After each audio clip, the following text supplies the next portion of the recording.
Assalamu alaikum. Welcome to my channel Learn with Ease students. Today we are going to discuss about the dipole forces of attraction, and the other topic is hydrogen bonding. इससे पहले हमने पढ़ा था intermolecular forces, यानी वो वाली forces जो कि इन बिटवीन मॉलिक्यूल्स पाई जाती हैं। ठीक है, क्योंकि जो मॉलिक्यूल्स एक दूसरे के करीब होते हैं, अट्रैक्टेड होते हैं, तो कोई एक स्पेशल टाइप ऑफ ज़ाहिर अट्रैक्शन होती है जिसे हमने नाम दिया था इंटरमॉलिक्यूलर फोर्सेस। ठीक है, तो उसी की फर्दर हम टाइप्स पढ़ेंगे कि इंटरमॉलिक्यूलर फोर्सेस जो है उसके अंदर डायपोल फोर्सेस भी आती हैं और हाइड्रोजन बॉन्डिंग भी आती है। समहाउ ये दोनों फोर्सेस जो हैं ज़ाहिर टाइप ऑफ फोर्सेस हैं जिसके अंदर जो मॉलिक्यूल्स हैं एक दूसरे के करीब होते हैं, लेकिन येट इसके अंदर ना कुछ डिफरेंसेस हैं जो कि हम इसके जो की पॉइंट्स हैं इसको पढ़ने के बाद डिस्कस करेंगे। तो basically dipole force of attraction है क्या? ठीक है, ये वो वाली अट्रैक्शन है जिसके लिए शर्त ये है कि लाजमी पोलर कंपाउंड्स होने चाहिए। ठीक है, पहली शर्त है इसकी कि ये वाली जो फोर्स ऑफ अट्रैक्शन है इन बिटवीन पोलर कंपाउंड्स होगी। ठीक है, पोलर जैसे कि HCl है, यहाँ पे आपको दिखाई भी दे रहा है, एक इसका एंड पार्शियल पॉजिटिव है, पार्शियल नेगेटिव है। अब बेसिकली अट्रैक्शन हो क्यों जाती है? हाइड्रोजन और क्लोरीन आपस में आपको पता है कनेक्टेड होते हैं, HCl। ठीक है, अब यहाँ पर क्या होता है कि हाइड्रोजन और जो क्लोरीन है ना, वो शेयर्ड पेयर ऑफ इलेक्ट्रॉन जो हैं उनके बीच में प्रेजेंट होते हैं, और उनके बीच में जो फोर्सेस का या अट्रैक्शन का क्या होता है, डिफरेंस होता है। उस अट्रैक्शन के डिफरेंस को हम क्या बोलते हैं? इलेक्ट्रोनेगेटिविटी। अब क्योंकि हमें पता है कि क्लोरीन की इलेक्ट्रोनेगेटिविटी क्या होती है, ज़्यादा होती है एज़ कम्पेयर टू हाइड्रोजन। ठीक है, क्लोरीन जो है उसके आउटर शेल में कितने इलेक्ट्रॉन होते हैं? 7।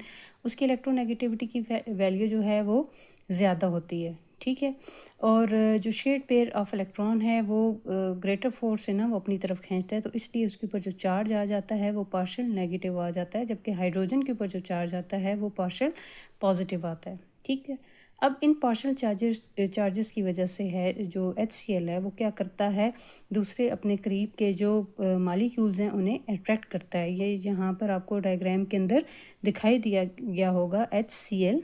ठीक है, उसके बीच में डॉटेड लाइन है और फिर दूसरा मॉलिक्यूल है HCl का, उसके साथ ये अट्रैक्ट कर रहा है। इसी तरह Cl फिर उससे अगले मॉलिक्यूल के साथ अट्रैक्ट कर रहा है। तो ये क्या होते हैं, ये पोल्स क्रिएट हो रहे होते हैं ना मॉलिक्यूल्स के बीच में। एक पार्शियल पॉजिटिव एंड हो रहा होता है, दूसरा नेगेटिव, देन फिर पार्शियल पॉजिटिव, फिर पार्शियल नेगेटिव।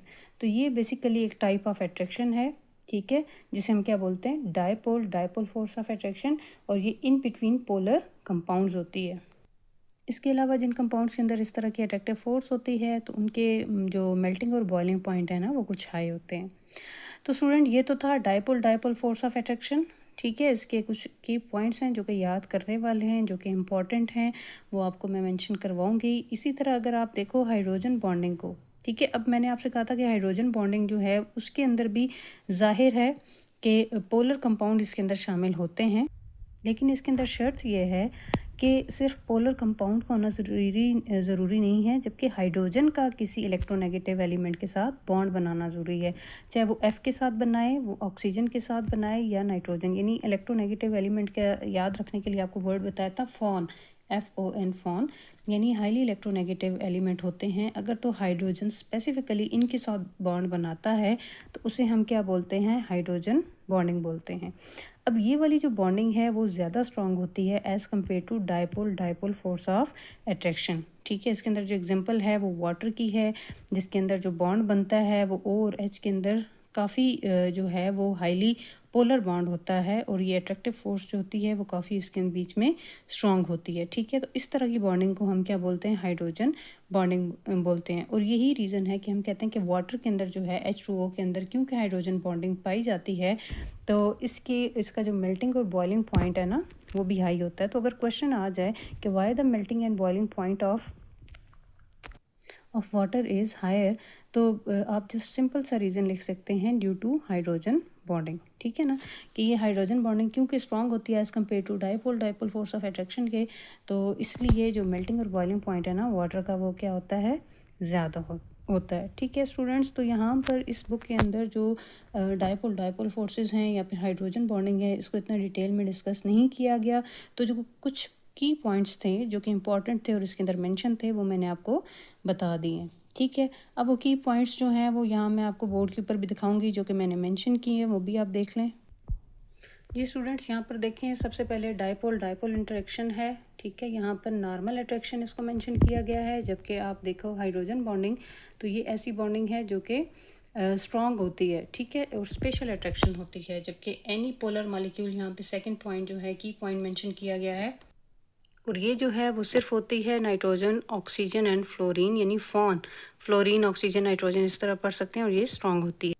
देन एक पॉइंट है जी, ये वीकर होती है जबकि ये स्ट्रॉन्गर होती है, यानी ये दोनों का कंपैरिजन है। और इसके अंदर जो एग्जांपल है वो HCl है, SO2 है, ये नीचे एक स्ट्रक्चर ड्रा किया गया है। देन इसके अंदर जो है एग्जांपल आएंगे वो वाटर आएगा, HF आएगा, NH3 आएगा, और इसकी भी एग्जांपल मेंशन की गई है। होपफुली स्टूडेंट्स, आपको ये टॉपिक जो है वो क्लियर हो गया होगा, क्योंकि ये इतना कोई डिफ़िकल्ट टॉपिक नहीं है। इसके जो पॉइंट्स हैं इंपॉर्टेंट, इसकी जो हेडिंग्स हैं वो मैं आपको बनवा देती हूँ, आप उसको फॉलो करें और इसको याद करें टॉपिक को अच्छे से, और इंशाल्लाह कल की वीडियो में हम नया टॉपिक डिस्कस करेंगे। ये स्टूडेंट्स, यहाँ पर जो फर्स्ट लाइन है यहाँ HCl तक लिखी है, इसकी डेफिनेशन आप कर लेंगे। उसके बाद जो सारी है वो इसकी एक्सप्लेनेशन होगी, ये आप इसका जो डायग्राम मेंशन है वो भी आप कर लीजिएगा। उसके बाद हाइड्रोजन बॉन्डिंग है, तो स्टार्ट में जो है ये hydrogen bonding is a special case से लेकर बॉन्ड हाईली पोलर तक इसकी डेफिनेशन आएगी, दैन सारी इसकी एक्सप्लेनेशन आ जाएगी। और नेक्स्ट पेज के ऊपर ये जो स्ट्रेंथ ऑफ हाइड्रोजन बॉन्डिंग है, ये इसकी 2 लाइंस जो हैं ये आपने करनी है। अच्छा, जो स्ट्रक्चर ड्रा हुआ है हाइड्रोजन बॉन्डिंग का, ये जो बोर्ड पे मैंने ड्रा किया है, आप इसको भी कर सकते हैं बुक वाला अगर आपको डिफ़िकल्ट लगता है, ठीक है। और इसी तरह आपने ये जो डायपोल डायपोल इंटरेक्शन है ना, उसका भी कर लेना है। तो स्टूडेंट्स, होपफुली आपको ये टॉपिक क्लियर हो गया होगा, ठीक है। इसको अच्छे से कीजिएगा। ओके, थैंक यू, अल्लाह हाफिज़।